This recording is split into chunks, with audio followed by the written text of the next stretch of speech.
A very special evening to all of you. तो हम आज के सेशन में क्या करेंगे, 2016 से 2021 तक के क्वेश्चंस को एक बार हम देख लेंगे, ठीक है ना। एक बार रिपीट कर लेंगे या एक बार देख लेंगे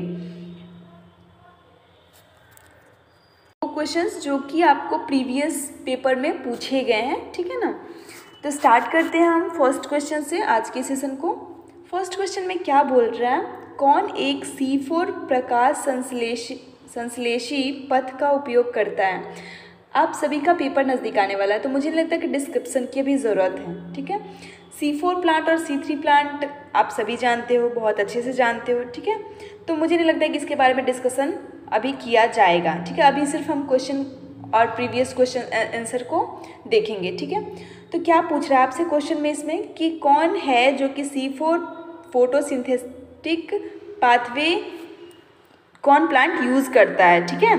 यानी क्या पूछना चाह रहा है क्वेश्चन, यानी आपके सामने 4 प्लांट का नाम दिया गया है, 4 क्रॉप बोल लो या फिर प्लांट बोल लो, ठीक है ना। उसका नाम दिया गया है और क्या पूछ रहा है कि इन चारों में से कौन है जो कि C4 प्रकाश संश्लेषी पथ का उपयोग करता है।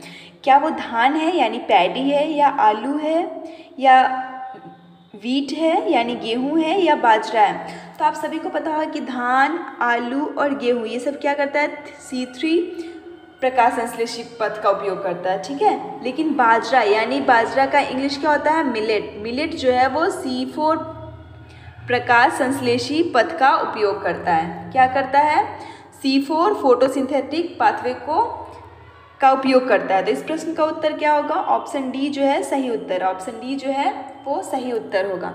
चलो इसी के साथ हम अगले प्रश्न की तरफ बढ़ते हैं।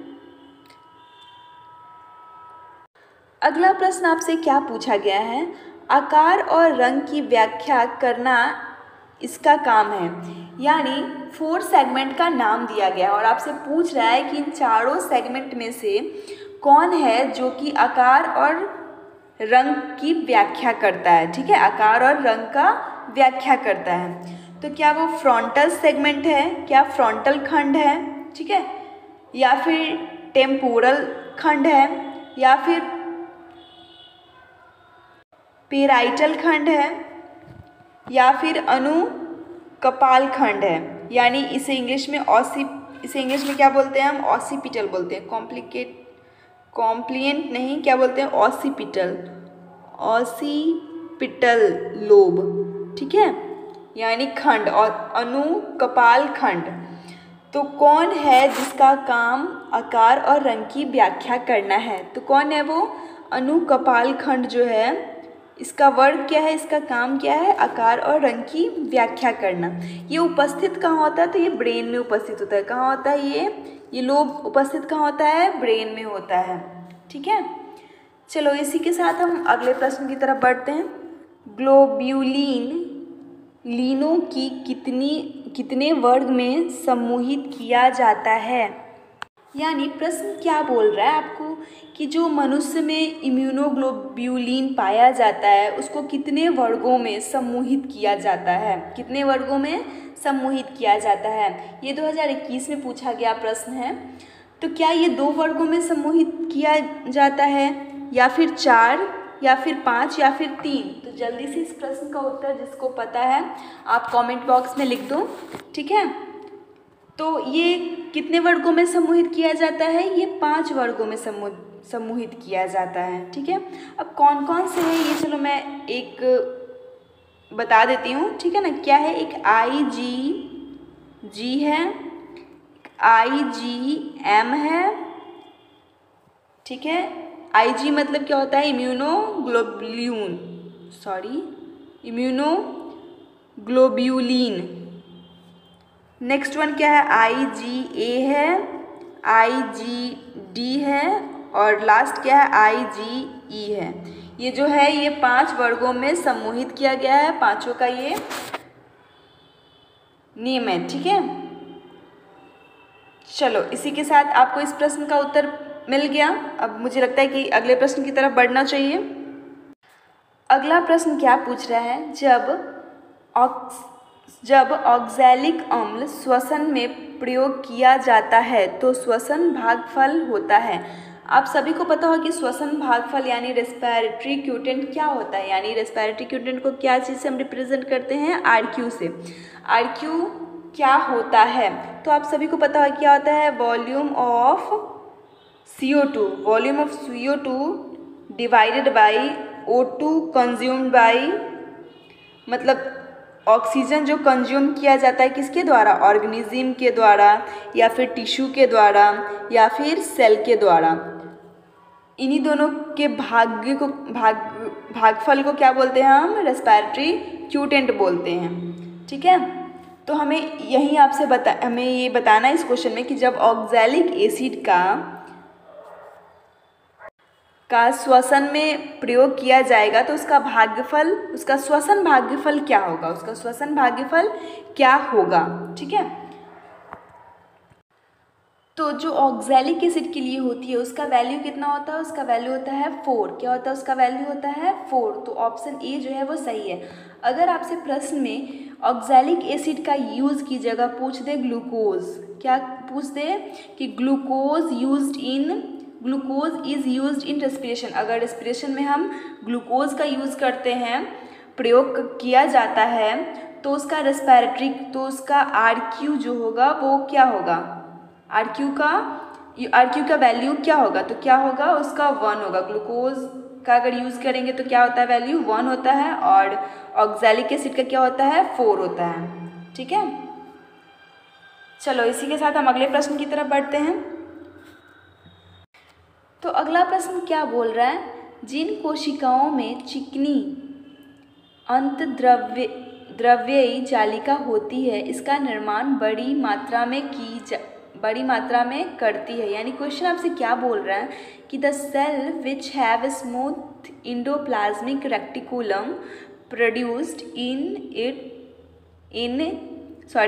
इन लार्ज क्वांटिटी, मतलब आपसे क्वेश्चन पूछना क्या चाह रहा है, तो आपसे पूछना क्या चाह रहा है कि वैसा सेल जिसका स्मूथ इंडोप्लाज्मिक रेटिकुलम होता है वो लार्ज अमाउंट में क्या प्रोड्यूस करता है, क्या वो लिपिड प्रोड्यूस करता है, न्यूक्लिक एसिड प्रोड्यूस करता है, या प्रोटीन करता है, या पॉलीसेकेराइड करता है। तो जल्दी से इस प्रश्न का उत्तर जिसको पता है वो कमेंट में लिख दो। ठीक है, तो वो क्या प्रोड्यूस करता है, वो लिपिड करता है, यानी ऑप्शन ए जो है वो सही उत्तर है। क्या करता है, लिपिड प्रोड्यूस करता है बड़ी मात्रा में। ठीक है, तो वेरी गुड जिन्होंने ऑप्शन ए लिखा है। चलो इसी के साथ हम अगले प्रश्न की तरफ बढ़ते हैं। इस सेशन में कुछ ऐसे भी क्वेश्चंस होंगे जो आप पहले नहीं किए होंगे, तो उस क्वेश्चन को थोड़ा ध्यान से देख लेना। अगला प्रश्न क्या बोल रहा है, ये रिपीटेड क्वेश्चन है, आप सभी को बता चुकी हूँ। जल्दी से इस प्रश्न का उत्तर आप लोग दीजिएगा जब मैं क्वेश्चन पढ़ रही होंगी। तो क्या है, मोम होता है। मोम क्या है, मोम एक एस्टर है, एमीन है, ईथर है, या फिर हाइड्रोकार्बन्स है। तो जल्दी से बता दीजिए कि मोम क्या है। तो मोम आप सभी को पता है कि मोम क्या है, एस्टर है। मोम एस्टर है। ठीक है, तो इस प्रश्न का उत्तर क्या होगा, एस्टर, यानी ऑप्शन ए जो है सही उत्तर है। चलिए इसी के साथ हम अगले प्रश्न की तरफ बढ़ते हैं, देखते हैं हमारा अगला प्रश्न क्या बोल रहा है। तो देखो गाइज, अगला प्रश्न जो है वो डीएनए से है। क्या है, डीएनए से है। क्या पूछ रहा है कि डीएनए में A+G = T+C की खोज इन्होंने की थी। किस साइंटिस्ट ने A+G = T+C की खोज की थी। आप सभी को पता है A4 क्या होता है, G4 क्या होता है, C4 क्या होता है, एंड T4 क्या होता है। मैं फिर से बता देती हूँ कि A4 adenine, guanine, thymine, cytosine. ठीक है, तो इसका खोज किसने किया था, यही आपसे पूछ रहा है। क्या क्रिक ने किया था, या फिर कैंड्यू ने किया था, या फिर वाटसन ने किया था, या फिर चार्गाफ ने किया था। किसने किया था, तो चार्गाफ जो थे उन्होंने इसकी रेशियो दी थी। किसकी रेशियो दी थी, A+G = T+C की रेशियो किसने दी थी, चार्गाफ ने दी थी। चलिए इसी के साथ हम अपने अगले प्रश्न की तरफ बढ़ते हैं। अगला प्रश्न क्या बोल रहा है, कौन एक परजीवी प्रोटोजोआ है। ये बात ध्यान रखिए, क्या पूछ रहा है आपसे, परजीवी प्रोटोजोआ। ठीक है, प्रोटोजोआ देखकर सिर्फ आंसर को टिक नहीं कर देना है, क्या करना है, परजीवी प्रोटोजोआ है। क्या वो अमीबा है, जियार्डिया है, या फिर यूग्लिना है, या फिर साइकन है। तो जल्दी से बता दीजिए कि परजीवी प्रोटोजोआ क्या है। तो क्या है, जियार्डिया है। ये क्या है, एक परजीवी प्रोटोजोआ है। यहाँ स्पेलिंग मिस्टेक लिखा हुआ है, इसको सही कर लीजिए। ये होता है इसका सही स्पेलिंग, ठीक है। चलिए इसी के साथ हम अगले प्रश्न की तरफ बढ़ते हैं। अगला प्रश्न क्या बोल रहा है, इनमें पत्तियां भोजन व जल संग्रह करती हैं, यानी जो लीफ होती हैं वो अपना फूड और वाटर कहाँ स्टोर करती है, कहाँ स्टोर करती है। क्या बरगद में करती है, या फिर ग्वारपाठा में करती है, या फिर प्याज में करती है, या फिर नागफनी में करती है। यानी लीव्स जो होती है वो अपना फूड स्टोर कहाँ करती है, ठीक है। तो कहाँ करती है वो, ग्वारपाठा में करती है। इंग्लिश में क्या बोलते हैं ग्वारपाठा को, क्या बोलते हैं, एलोई, ठीक है। जहाँ पत्तियाँ क्या करती है, जहाँ लिप्स क्या करती है, अपने फूड और वाटर को स्टोर करती है, संग्रह करती है, ठीक है। चलो इसी के साथ हम अगले प्रश्न की तरफ बढ़ते हैं। अगला प्रश्न क्या बोल रहा है, यहाँ पे आप बीटा ऐड कर लो, ठीक है। बीटा छूट गया है इस प्रश्न में। Beta galactosidase helps in breakdown of which nutrient. जो बीटा ग्लैक्टोसिडेज है वो किस न्यूट्रिएंट के ब्रेकडाउन में हेल्प करता है, किस न्यूट्रिएंट के ब्रेकडाउन में हेल्प करता है, यानी मदद करता है, ठीक है। तो पहला ऑप्शन क्या बोल रहा है, पाल्टेज, लैक्टेज, एमाइलेज और रेनिन। तो किसके ब्रेकडाउन में हेल्प करता है बीटा ग्लैक्टोसिडेज। तो इस प्रश्न का उत्तर जिसको पता है जल्दी से आप कमेंट बॉक्स में आंसर लिख दो, ठीक है। तो यह मुझे लगता है कि ये आप सभी को पता होगा कि जो बीटा ग्लैक्टोसिडेज है वो किसके ब्रेकडाउन में हेल्प करता है, किस न्यूट्रिएंट के, तो लैक्टेज न्यूट्रिएंट के ब्रेकडाउन में हेल्प करता है, ठीक है। लैक्टेज न्यूट्रिएंट के ब्रेकडाउन में हेल्प करता है, ठीक है। तो बच्चों जो अगला प्रश्न है वो क्या बोल रहा है, वर्णक मेलानिन किस एमिनो अम्ल से बनता है। यानी बात किसकी कर रहा है, मेलानिन की। किसकी कर रहा है, मेलानिन की, ठीक है। आपसे क्या पूछ रहा है कि मेलानिन वर्णक जो है, मेलानिन पिगमेंट जो है वो किस एमिनो अम्ल से बनता है, किस एमिनो एसिड से बनता है।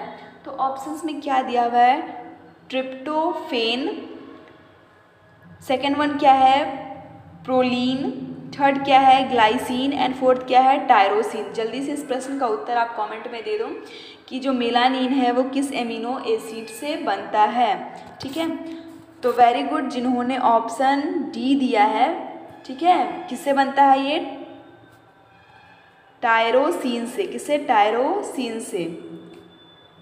टायरोसिन एमिनो एसिड से मेलानिन पिगमेंट बनता है, ठीक है। ये मेलानिन पिगमेंट प्रेजेंट कहाँ होता है, तो ये हेयर में होता है, स्किन में होता है, आइज़ में होता है, ठीक है, ह्यूमंस के, जिसका काम क्या होता है, कलर देने का। क्या देने का, कलर देने का। जो किसी का स्किन डार्क होता है, किसी का स्किन लाइट होता है, मतलब कोई गोरा होता है, कोई काला होता है, ये सब किसकी वजह से होता है, ये मेलानिन की वजह से होता है, ठीक है। तो आई होप आप लोगों को समझ में आ गया होगा। तो इसी के साथ हम अगले प्रश्न की तरफ बढ़ते हैं। अगला प्रश्न क्या बोल रहा है, नाइट्रोजन स्थिरीकरण में महत्वपूर्ण भूमिका निभाने वाला तत्व है। यानी प्रश्न आपसे क्या पूछना चाह रहा है कि the element which plays an important role in nitrogen fixation. Nitrogen fixation में कौन एलिमेंट है जो कि अपना इम्पॉर्टेंट रोल यानी महत्वपूर्ण भूमिका निभाता है। क्या वो उस एलिमेंट का नाम मॉलिबेडनम है, या फिर मैग्नीज है, या फिर कॉपर है, या फिर जिंक है। तो जल्दी से इस प्रश्न का उत्तर दे दीजिए जिनको जिनको पता है। तो उस एलिमेंट का नाम क्या है, उस एलिमेंट का नाम क्या है, मॉलिबेडनम। मॉलिबेडनम ये क्या करता है, ये नाइट्रोजन फिक्सेशन में अपना महत्वपूर्ण भूमिका निभाता है। कैसे निभाता है, तो ये क्या करता है ना कि सॉइल से क्या करता है, ये सॉइल से नाइट्रेट को पौधों में अवशोषित करने में महत्वपूर्ण भूमिका निभाता है। समझ रहे हो ना कि सॉइल से नाइट्रेट को, मतलब पौधों में सॉइल से नाइट्रेट को क्या करता है, अवशोषण करने का काम करता है, ठीक है, अवशोषित करता है। और अवशोषित करता है तो ये पौधों में प्रेजेंट होना ज़रूरी है, ठीक है। जिन पौधों में मॉलिबेडनम की कमी हो जाती है, जैसे कुछ पौधों में मॉलिबेडनम की अगर कमी हो जाती है तो उन पौधों के पत्तियों में ना, उन पौधों के पत्तियों में क्या होता है कि नाइट्रेट जमा हो जाता है। नाइट्रेट क्या हो जाता है, जमा हो जाता है, जिसके कारण, नाइट्रेट के जमा होने के कारण पर्याप्त मात्रा में प्रोटीन निर्माण नहीं होता है, पर्याप्त मात्रा में प्रोटीन का निर्माण नहीं हो पाता है, ठीक है। इसलिए मॉलिबेडनम नाइट्रोजन फिक्सेशन में महत्वपूर्ण भूमिका निभाती है। अब तो आप लोगों को समझ में आ गया ना। तो इस प्रश्न का उत्तर क्या होगा, मॉलिबेडनम, यानी ऑप्शन ए जो है वो सही उत्तर है। चलिए इसी के साथ हम अगले प्रश्न की तरफ बढ़ते हैं। अगला प्रश्न क्या है, बहुत सिंपल क्वेश्चन है। इस प्रश्न को पढ़कर ही आप आंसर का उत्तर दे दोगे। क्या बोल रहा है, मानव तंत्र में निम्नलिखित में से कौन सा एक पाचक एंजाइम नहीं है। यानी क्या पूछ रहा है कि 4 एंजाइम का नाम दिया गया है और आपसे पूछ क्या रहा है कि कौन एक है जो कि डाइजेस्टिव एंजाइम नहीं है, ठीक है। तो इस प्रश्न का उत्तर मुझे पता है कि सारे के सारे सही दोगे, ठीक है। तो फर्स्ट ऑप्शन क्या बोल रहा है, ट्रिप्सिन। सेकंड क्या बोल रहा है, गैस्ट्रिक। थर्ड क्या बोल रहा है, टाइलिन। एंड फोर्थ क्या बोल रहा है, पेप्सिन। तो जल्दी से इस प्रश्न का उत्तर दे दीजिए कि कौन सा ऐसा एंजाइम है जो कि डाइजेस्टिव एंजाइम नहीं है। तो आप सभी को पता हो कि गैस्ट्रिक जो है वो डाइजेस्टिव एंजाइम नहीं है, गैस्ट्रिक जो है वो डाइजेस्टिव एंजाइम नहीं है, ठीक है। तो इस प्रश्न का उत्तर क्या होगा, ऑप्शन बी जो होगा वो सही उत्तर होगा। ऑप्शन बी जो होगा वो सही उत्तर है। चलिए इसी के साथ हम अगले प्रश्न की तरफ बढ़ते हैं। अगला प्रश्न क्या बोल रहा है, भोजन विषांतरण का कारण है, यानी फूड पॉइजनिंग का कॉज पूछ रहा है। क्या पूछ रहा है, फूड पॉइजनिंग का कॉज पूछ रहा है। तो फूड पॉइजनिंग का कॉज क्या है, ठीक है। तो फर्स्ट ऑप्शन क्या बोल रहा है, बोटुलिज्म। सेकंड क्या है, मोरबिलो वायरस। थर्ड क्या है, एंटमीबा। और फोर्थ क्या है, एकेरस स्केवीज, ठीक है। तो जल्दी से इस प्रश्न का उत्तर दे दीजिए। ये भी एक रिपीटेड क्वेश्चन है, ठीक है, ये मैं बता चुकी हूँ कि फूड पॉइजनिंग का कॉज क्या है। तो क्या है, बोटुलिज्म है। क्या है, बोटुलिज्म है, ठीक है। ये कैसे फैलता है, तो ये अगर खाने का पदार्थ खराब हो चुका है या फिर दूषित मिट्टी है, ठीक है, या फिर खुला हुआ घाव है, तो उन सब के माध्यम से जो बोटुलिज्म जीवाणु है ये फैलता है, ठीक है। बोटुलिज्म जीवाणु जो है वो फैलता है। तो क्या होगा, cause of food poisoning is botulism. चलिए इसी के साथ हम अगले प्रश्न की तरफ बढ़ते हैं। अगला प्रश्न क्या बोल रहा है, वह पादप जिनमें बीज होता है परंतु फूल और फल नहीं होते हैं, ठीक है। यानी वह पादप, वह प्लांट के बारे में पूछ रहा है जिसमें सीड तो है बट फ्लावर और फ्रूट नहीं है, ठीक है। तो इस प्रश्न का उत्तर आप सभी को देना है, ठीक है। तो फर्स्ट ऑप्शन क्या बोल रहा है, मॉस। सेकंड क्या है, फर्न। थर्ड क्या है, पाइनस। फोर्थ क्या है, शैवाल यानी एल्गी। तो बता दीजिए कौन ऐसा प्लांट है जिसमें बीज तो होता है लेकिन फूल और फल नहीं होते हैं। तो वो पाइनस है। क्या है, पाइनस। ये जिम्नोस्पर्म वर्ग का पेड़ है, यानी जिम्नोस्पर्म क्लास का पेड़ है। इसमें बीज पाया जाता है, इसमें बीज सीड पाया जाता है लेकिन फूल और फल नहीं पाया जाता है, ठीक है। तो और ऐसे पौधों को, ऐसे पेड़ को हम क्या बोलते हैं, नग्न बीजी भी कहलाता है। ऐसा पेड़ क्या कहलाता है, नग्न बीजी भी कहलाता है, ठीक है। तो इस प्रश्न का उत्तर क्या होगा, ऑप्शन सी जो होगा वो सही उत्तर होगा, यानी पाइनस, ठीक है। चलिए आगे बढ़ते हैं नेक्स्ट क्वेश्चन की तरफ। अगला प्रश्न क्या पूछ रहा है, निम्न में से किसमें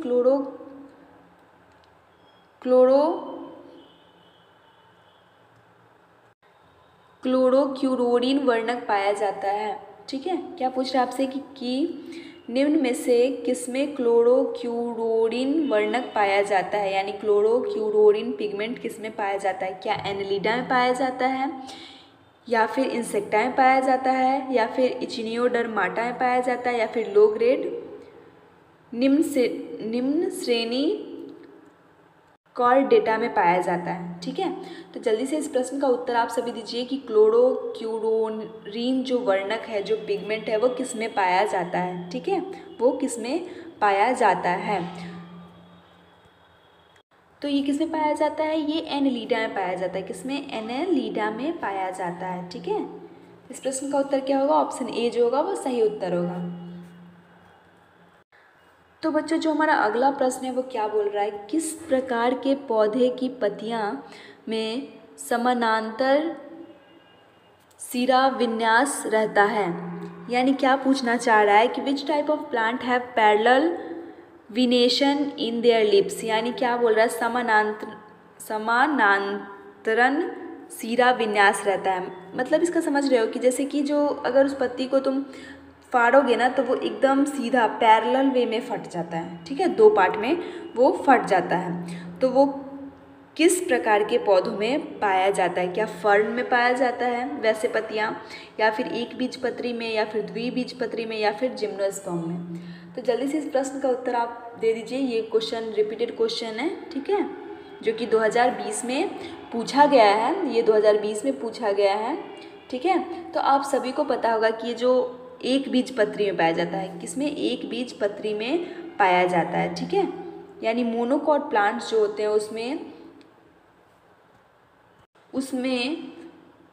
उसमें की जो पत्तियां हैं वो पैरेलल में डिवाइड होती है, पैरेलल में डिवाइड होती है, ठीक है। तो चलो मैं आपसे क्वेश्चन एज करती हूँ, मोनोकॉट के कुछ एग्जांपल्स बता दो, ठीक है। मोनोकॉट के एग्जांपल्स रहेंगे तो और भी इजी हो जाएगा, ठीक है। तो जिनको आता होगा मोनोकॉट के अगर 4 एग्जांपल भी दे दो तो आप लोग लिख दो, ठीक है। जिनको नहीं आता होगा उनके लिए कोई बात नहीं। चलो मैं 4 एग्जांपल अगर दे देती हूँ, 4 एग्जांपल की बात किया जाए तो मोनोकॉट प्लांट्स में क्या आते हैं, राइस आ जाएंगे, ठीक है ना, ग्रासेज आ जाएगा, बैम्बो आ जाता है, ठीक है, कोकोनट आ जाता है, ठीक है, और वीट आ जाता है, शुगर केन भी आ जाता है, ठीक है। ये सब क्या है, मोनोकॉट यानी एक बीज पत्री प्लांट्स हैं, ठीक है। चलो इसी के साथ हम अगले प्रश्न की तरफ बढ़ते हैं।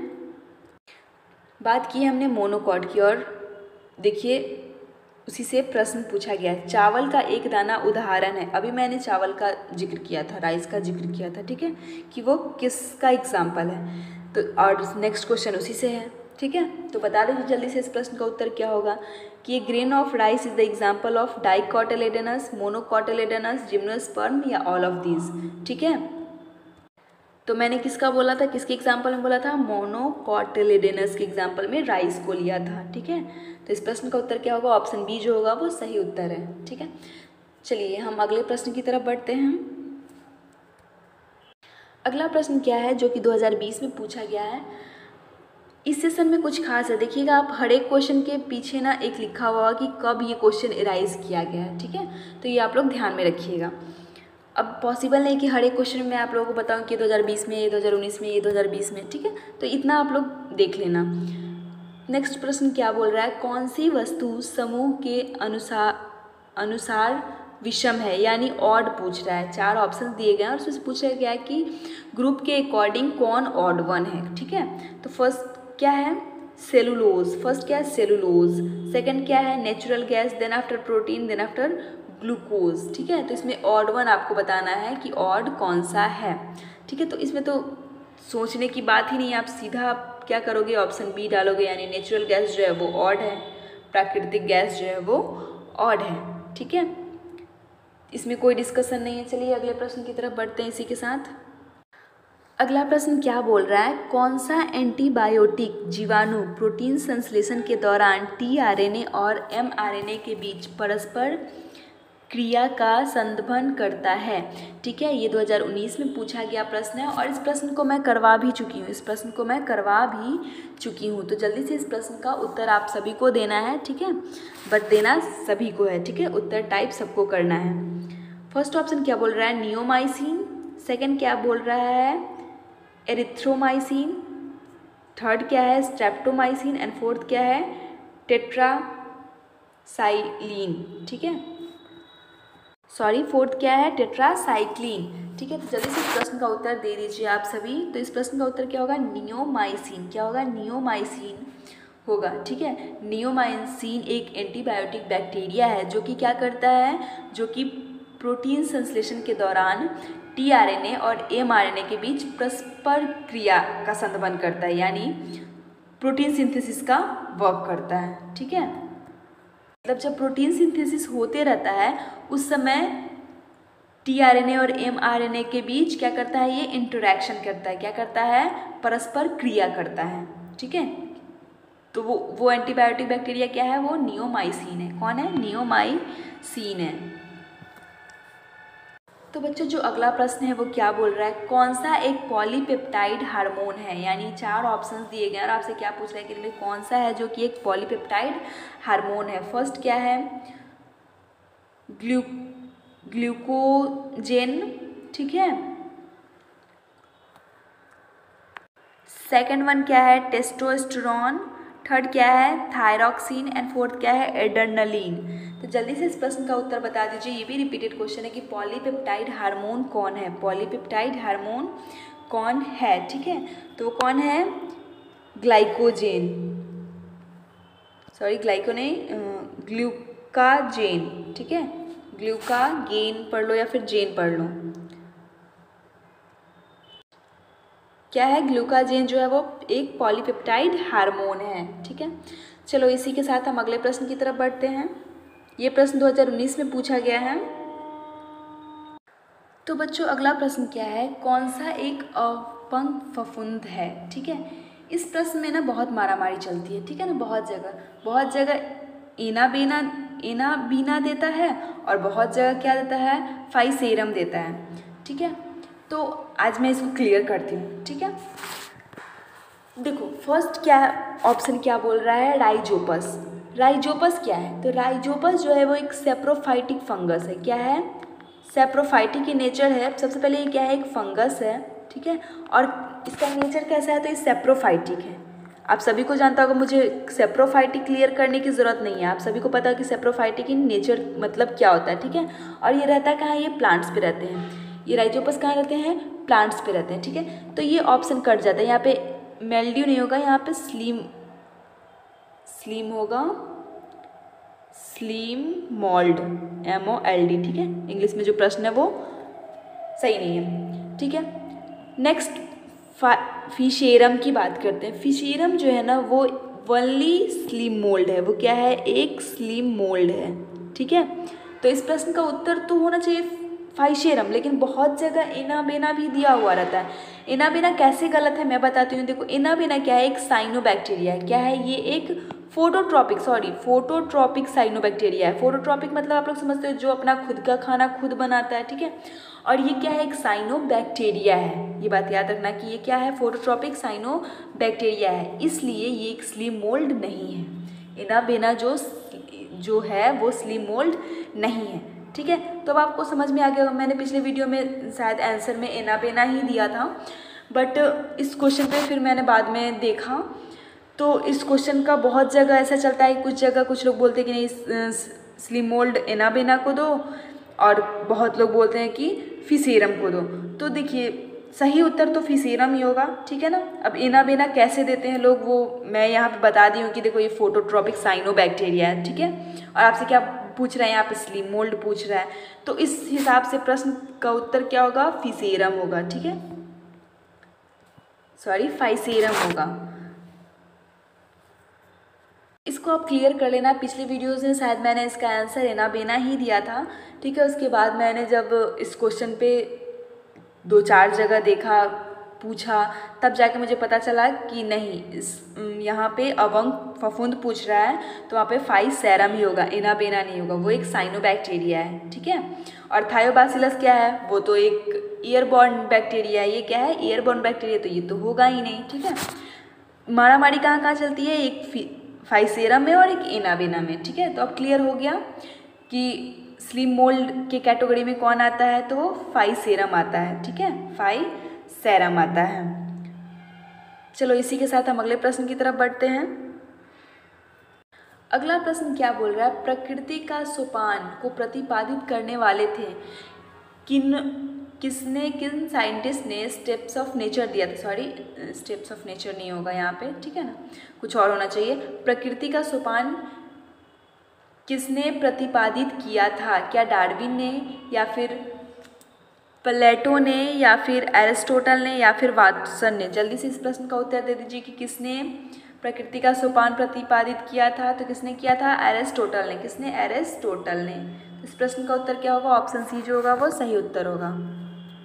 अगला प्रश्न जो है वो बहुत ईजी क्वेश्चन है, ठीक है ना। इसको मैं बहुत बार रिपीट करवा चुकी हूँ, बहुत डिस्क्रिप्शन के साथ रिपीट करवाई हूँ। इनमें संग्रहित भोजन के रूप में मैनिटॉल पाया जाता है, जो कि 2019 का में पूछा गया प्रश्न है, ठीक है। तो इस प्रश्न का उत्तर क्या होगा? क्या काढ़ा होगा, पोरीफायरा होगा, या फिर फ्यूकस होगा, या फिर ग्रिसलेरिया होगा? जल्दी से इस प्रश्न का उत्तर बता दीजिए कि क्या होगा। तो इस प्रश्न का उत्तर क्या होगा? फ्यूकस होगा। क्या होगा? फ्यूकस होगा, ठीक है। फ्यूकस में मैनिटॉल के फॉर्म में फूड स्टोर्ड होता है, ठीक है। अब मैं इसके बारे में अब इस बार नहीं डिस्क्रिप्शन करवाऊंगी, मैं बता चुकी हूँ काढ़ा के बारे में, पोरीफायरा के बारे में, किस फॉर्म में फूड स्टोर्ड होता है, ठीक ना। ग्रिसलेरिया में भी बता चुकी हूँ किस फॉर्म में फूड स्टोर्ड होता है, ठीक है। तो ये आप लोग रिवीजन कर लेना। चलो इसी के साथ हम अगले प्रश्न की तरफ बढ़ते हैं। अगला प्रश्न क्या बोल रहा है? किसमें क्लोरोक्यूरिन वर्णक पाया जाता है? ये प्रश्न रिपीटेड है, मैंने आगे बता रखा है इस प्रश्न को। ये आज के सेशन में सेकंड बार रिपीट है, जो कि 2019 में पूछा गया है, ठीक है ना। ये देखिए क्वेश्चन है जो कि 2020 में पूछा भी गया है और 19 में भी पूछा गया है, ठीक है। तो ये किसमें होता है? क्लोरोक्यूरिन वर्णक किसमें पाया जाता है? एनेलिडा में पाया जाता है। किसमें? एनेलिडा में पाया जाता है। तो ऑप्शन ए जो है वो सही उत्तर है। चलो इसी के साथ हम अगले प्रश्न की तरफ बढ़ते हैं। अगला प्रश्न क्या है जो कि 2018 में पूछा गया था आपसे? वास्तविक विलयन बनाने के लिए कणों का आकार यहाँ पे थोड़ा मिस्टेक हो गया है, ठीक ना। कितना होना चाहिए, ठीक है। यानी क्या बोल रहा है? वास्तविक विलयन बनाने के लिए यानी रियल सॉल्यूशन बनाने के लिए पार्टिकल का साइज कितना होना चाहिए? कितना नैनोमीटर होना चाहिए? तो कितना होना चाहिए? 100 नैनोमीटर होना चाहिए, ठीक है। क्या होगा? 100 नैनोमीटर। चलो इसी के साथ हम अगले प्रश्न की तरफ बढ़ते हैं। अगला प्रश्न क्या बोल रहा है? कौन एक कवक नहीं है? इनमें क्या पूछ रहा है? कौन एक कवक नहीं है? कौन एक फंगस नहीं है? क्या प्लाज्मोडियम एक फंगस नहीं है, या फिर नॉस्टॉक एक फंगस नहीं है, या फिर म्यूकस नहीं है, या फिर एगेरिकस नहीं है? तो आप सभी को पता है कि प्लाज्मोडियम जो है वो फंगस नहीं है। प्लाज्मोडियम जो है वो फंगस नहीं है। तो प्लाज्मोडियम क्या है? तो जल्दी से इस प्रश्न का उत्तर दे दो कि प्लाज्मोडियम क्या है। तो प्लाज्मोडियम एक प्रोटोजोआ है। क्या है? प्रोटोजोआ है, ठीक है। चलो हम अगले प्रश्न की तरफ बढ़ते हैं। और वेरी गुड, जो लोग इस टेस्ट को अटेम्प्ट कर रहा है, आई मीन सबका आंसर दे रहे हैं, ठीक है। उनका साथ में प्रैक्टिस भी हो रहा है। अगला प्रश्न क्या है? डीनाइट्रीकरण किसके द्वारा किया जाता है? यानी डीनाइट्रीफिकेशन इज डन बाय होम? क्या नाइट्रोसोम के द्वारा, या फिर नाइट्रोबैक्टर के द्वारा, या फिर स्यूडोमोनास के द्वारा, या फिर कॉलेस्ट्रेडियम के द्वारा? जल्दी से बता दीजिए किसके द्वारा डीनाइट्रिफिकेशन किया जाता है? किसके द्वारा डीनाइट्रिफिकेशन किया जाता है? तो जहाँ तक कि आप सभी को पता होगा, ये रिपीटेड क्वेश्चन है। किसके द्वारा किया जाता है? कॉलेस्ट्रेडियम के द्वारा, ठीक है। ऑप्शन डी जो है वो सही उत्तर है। चलिए इसी के साथ हम अपने अगले प्रश्न को देखते हैं। ये प्रश्न जो है 2018 में आपसे पूछा गया था। अगला प्रश्न क्या है? सैलिवा इंड्यूसेज विच चेंजेस, यानी लार किस परिवर्तन का उत्प्रेरण करती है? क्या वो सुक्रोज को ग्लूकोज प्लस फ्रुक्टोज माल्टोज में कन्वर्ट करती है, चेंज करती है, या फिर स्टार्च को माल्टोज में चेंज करती है, या फिर फैटी एसिड को या फिर वसा को वसीय अम्ल में कन्वर्ट करती है, या फिर माल्टोज को ग्लूकोज में कन्वर्ट करती है, ठीक है। तो क्या करती है? ये स्टार्च को माल्टोज में कन्वर्ट करती है। किसमें? स्टार्च को माल्टोज में कन्वर्ट करती है। किसमें करती है? स्टार्च को माल्टोज में कन्वर्ट करती है। चलो इसी के साथ हम अगले प्रश्न को देखते हैं। ये प्रश्न भी आपसे 2018 में पूछा गया था। अगला प्रश्न आपका फिजिक्स से है, तो चलो इसको स्किप कर देते हैं। चलो अगला प्रश्न क्या बोल रहा है, किसमें ग्लैक्टोज होता है, यानी किसमें ग्लैक्टोज होता है, विच कंटेन ग्लैक्टोज, ग्लैक्टोज को कौन कंटेन करता है, ठीक है ना। क्या स्टार्च करता है, सुक्रोज करता है, या फिर अगार करता है, या फिर माल्टोज करता है। जल्दी से इस प्रश्न का उत्तर आप सभी कमेंट में लिख दो, क्योंकि ये रिपीटेड क्वेश्चन है। क्या ये रिपीटेड क्वेश्चन है, तो इस प्रश्न का उत्तर क्या होगा। वेरी गुड, जिन्होंने ऑप्शन बी को सेलेक्ट किया है, जिन्होंने ऑप्शन बी के साथ चला है। कौन कंटेन करता है, सुक्रोज क्या कंटेन करता है, ग्लैक्टोज को कंटेन करता है, ठीक है। चलो इसी के साथ हम अगले प्रश्न की तरफ बढ़ते हैं। 34 नंबर क्वेश्चन था, वो भी दूसरा था, ठीक है ना। 35 क्वेश्चन क्या बोल रहा है, रिंडरपेस्ट का कारण है, रिंडरपेस्ट का कारण क्या है, the reason for rinderpest is, ठीक है। रिंडरपेस्ट का कारण क्या है, क्या जीवाणु है, विषाणु है, कवक है, या कीड़े हैं, ठीक है। तो जल्दी से इस प्रश्न का उत्तर दे दीजिए कि रिंडरपेस्ट का कारण क्या है, ठीक है। तो क्या है, वायरस है, यानी विषाणु है। क्या है, विषाणु है। रिंडरपेस्ट का कारण क्या है, विषाणु है। अगला प्रश्न क्या पूछा जा रहा है, जो कि 2017 में आपसे पूछा गया है, कौन एक तत्व की कमी के कारण होता है। आप सभी को पता है, इस क्वेश्चन को मैंने बहुत बार रिपीट कर चुका है। फर्स्ट ऑप्शन क्या बोल रहा है, मेरस्मस, सेकंड क्या बोल रहा है, बेरी बेरी, थर्ड क्या बोल रहा है, प्लेगरा, और फोर्थ क्या बोल रहा है, घेगा, यानी ग्वाइटर। आप सभी को पता है कि एलिमेंट की कमी से होने वाला बीमारी कौन है, ग्वाइटर है। किस एलिमेंट की कमी से होता है, आयोडीन की कमी से होता है, ठीक है। किसकी कमी से होता है, आयोडीन की कमी से होता है।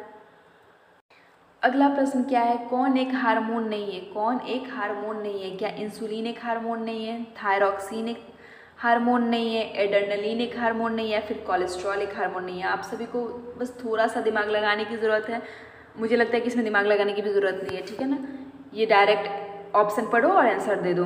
क्या है, कोलेस्ट्रॉल क्या है, ये हार्मोन नहीं है, ठीक है। कभी सुने हो क्या किसी कोलेस्ट्रॉल हार्मोन का नाम कोलेस्ट्रॉल है, बिल्कुल नहीं, ठीक है। तो क्या है, कोलेस्ट्रॉल हार्मोन नहीं है। चलो इसी के साथ अगले प्रश्न की तरफ बढ़ते हैं।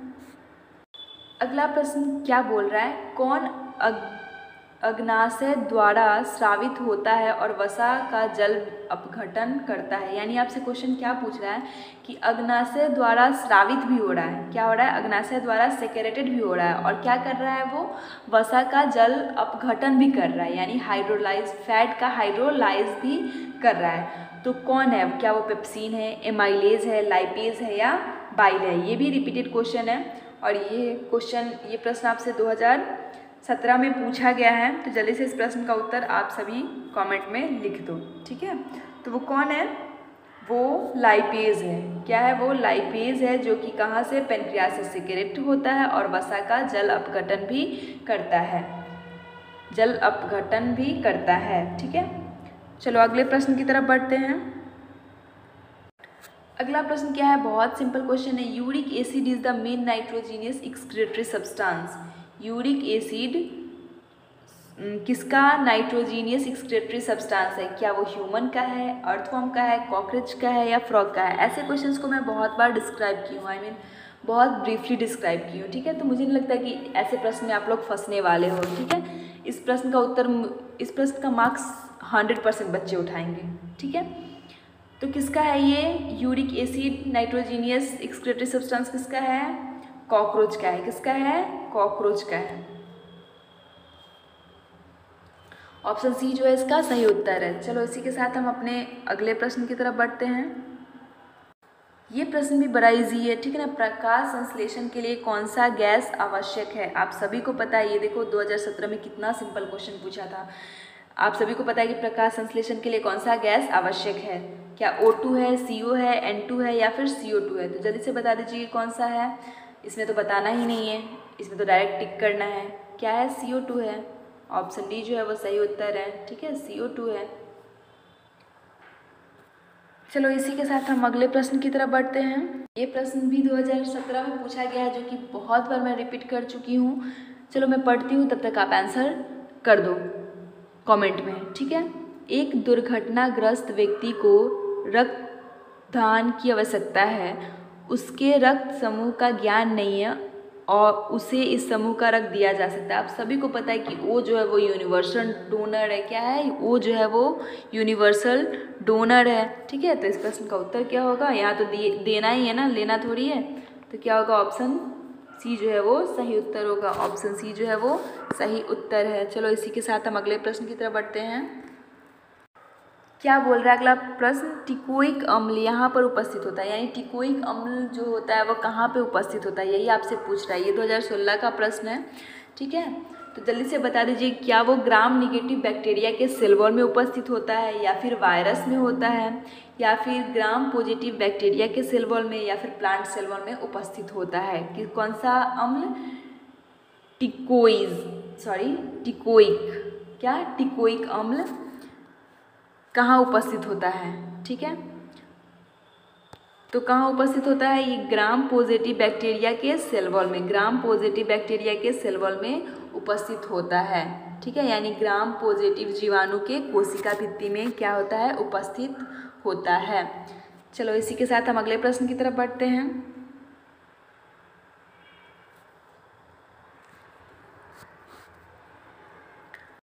अगला प्रश्न क्या बोल रहा है, एल्गिनेट इससे प्राप्त किया जाता है। आप सभी को पता है कि एल्गिनेट कहाँ से प्राप्त किया जाता है, ये 2016 में पूछा गया क्वेश्चन है। क्या जीवाणु से, शैवाल से, कवक से या पादप से? जल्दी से बता दीजिए कि एल्गिनेट कहाँ से प्राप्त किया जाता है। तो इसमें बताना नहीं है, इसमें टिक करना है। किससे? ऑप्शन बी के साथ जो बच्चे गए उनका 100% सही उत्तर है, ठीक है। तो किससे प्राप्त किया जाता है, एल्गी से एल्गिनेट प्राप्त किया जाता है। अगला प्रश्न क्या बोल रहा है, एफेड्रिन इससे प्राप्त किया जाता है। एफेड्रिन किससे प्राप्त किया जाता है, ठीक है। तो एफेड्रिन किससे प्राप्त किया जाता है, क्या शैवाल से, या फिर कवक से, या फिर जिम्नोस्पर्म से, या फिर ईस्ट से? जल्दी से इस प्रश्न का उत्तर बता दीजिए। ये भी एक रिपीटेड क्वेश्चन है, ठीक है। तो आई होप आप सभी का उत्तर जो है वो सही होगा। किससे प्राप्त किया जाता है, ये जिम्नोस्पर्म से प्राप्त किया जाता है। किससे? जिम्नोस्पर्म से प्राप्त किया जाता है एफेड्रिन, ठीक है। अगला प्रश्न क्या बोल रहा है, ये प्रश्न भी 2016 का है, ठीक है, रिपीटेड क्वेश्चन है। यह एंजाइम प्रकृति में सर्वाधिक मात्रा में पाया जाता है, यानी 4 एंजाइम का नाम दिया गया है और पूछ क्या रहा है कि जो सर्वाधिक मात्रा में कहाँ पाया जाता है, प्रकृति में पाया जाता है, उसका नाम बताइए। क्या वो एमाइलेज है, या फिर इन्वर्टेज है, या फिर रुबिस्को है, या फिर डीएनए पॉलीमेरेज है? तो आप सभी को पता है कि कौन है वो, रुबिस्को है, ठीक है, रुबिस्को है। तो ऑप्शन सी जो है वो सही उत्तर है, जो कि सर्वाधिक मात्रा में कहाँ पाया जाता है, प्रकृति में पाया जाता है, प्रकृति में पाया जाता है, ठीक है। चलो अगले प्रश्न की तरफ बढ़ते हैं इसी के साथ। क्या बोल रहा है, यूग्लिना इस प्रकार का पाचन दर्शाती है। यूग्लिना किस प्रकार का पाचन दर्शाती है? क्या वो होलोजाइक पाचन दर्शाती है, या फिर सर्वहारी पाचन दर्शाती है, या फिर होलोफाइटिक पाचन दर्शाती है, या फिर मांसाहारी पाचन दर्शाती है? जल्दी से इस प्रश्न का उत्तर आप सभी को देना है, ठीक है, कि किस टाइप का पाचन दर्शाती है कौन, यूग्लिना। तो किस प्रकार का पाचन दर्शाती है यूग्लिना, होलोफाइटिक। किस प्रकार का, होलोफाइटिक। तो इस प्रश्न का उत्तर क्या होगा, ऑप्शन सी जो है वो सही उत्तर है, होलोफाइटिक टाइप का डाइजेशन दर्शाती है, यानी पाचन दर्शाती है। अगला प्रश्न क्या है, लूप ऑफ हेनले यहाँ पर होता है। लूप ऑफ हेनले कहाँ पर होता है? आप सभी को पता है कि लूप ऑफ हेनले कहाँ पर होता है। क्या किडनी में होता है, लीवर में होता है, ब्रेन में होता है, या फिर आई में होता है? जल्दी से बता दीजिए इस प्रश्न का उत्तर क्या होगा। तो ये किडनी में होता है। कहाँ होता है, किडनी में होता है, ठीक है। अगला प्रश्न क्या है, टोकोफिरॉल is the name of this vitamin. किस विटामिन का नाम टोकोफिरॉल है, ठीक है। क्या विटामिन के का है, विटामिन डी का है, विटामिन ए का है, या विटामिन ई का है? तो किसका है, विटामिन ई का नाम टोकोफिरॉल है, विटामिन ई का नाम टोकोफिरॉल है, ठीक है। तो ऑप्शन डी के साथ जो बच्चे चले होंगे उनका 100% सही उत्तर है, ठीक है। किसका है, विटामिन ई का नेम टोकोफिरॉल है। अगला प्रश्न क्या है, सिल्क वॉर्म है। सिल्क वॉर्म क्या है, निमोटोड है, एनेलिडा है, मॉलुस्का है, या ऑर्थोपोडा है? ये आप सभी को पता है कि सिल्क वॉर्म क्या है। सिल्क वॉर्म जो है वो ऑर्थोपोडा है। क्या है, ऑर्थोपोडा है। सिल्क वॉर्म क्या है, ऑर्थोपोडा है, ठीक है। अगला प्रश्न क्या बोल रहा है, इलेक्ट्रॉन परिवहन तंत्र यहाँ पर होता है, यानी electron transport mechanism takes place here. जो इलेक्ट्रॉन परिवहन होता है, मैकेनिज्म होता है, वो कहाँ पे होता है? क्या वो न्यूक्लियस में होता है, माइटोकॉन्ड्रिया में होता है, या फिर केंद्रक में होता है, या फिर माइटोकॉन्ड्रिया में होता है, या फिर केंद्रिका में होता है, या फिर सेंट्रियोल में होता है? ठीक है, तो जल्दी से बता दीजिए कि इलेक्ट्रॉन ट्रांसपोर्ट मैकेनिज्म कहाँ पर होता है। ठीक है, तो कहाँ पे होता है? ये माइटोकॉन्ड्रिया में होता है। ठीक है, वेरी गुड जिन्होंने ऑप्शन बी को सेलेक्ट किया है। ये भी एक रिपीटेड क्वेश्चन है जो कि 2016 में आपसे पूछा गया है। तो इस प्रश्न का उत्तर क्या होगा? माइटोकॉन्ड्रिया। इस प्रश्न का उत्तर क्या होगा? माइटोकॉन्ड्रिया। चलिए इसी के साथ हम आज इस सेशन को एंड करते हैं। इस सेशन में क्या किया गया है, 2016 से 2021 तक के प्रीवियस प्रश्न को सॉल्व किया गया है। ठीक है, अगर इसमें जैसे कि बहुत ऐसे क्वेश्चंस होते हैं जो कि कहीं कुछ और आंसर दिया होता है, कहीं कुछ और आंसर दिया होता है, अगर ऐसा आपको लगता है तो आप कमेंट में उस प्रश्न को लिख सकते हो। ठीक है, देन मैं उसका सॉल्यूशन ढूंढकर आपको दूंगी। चलिए इसी के साथ हम आज के सेशन को एंड करते हैं। Thank you, thanks a lot all of you, and best wishes for your future, and recent जो आपके पेपर आ रहे हैं उसके लिए बेस्ट विशेस।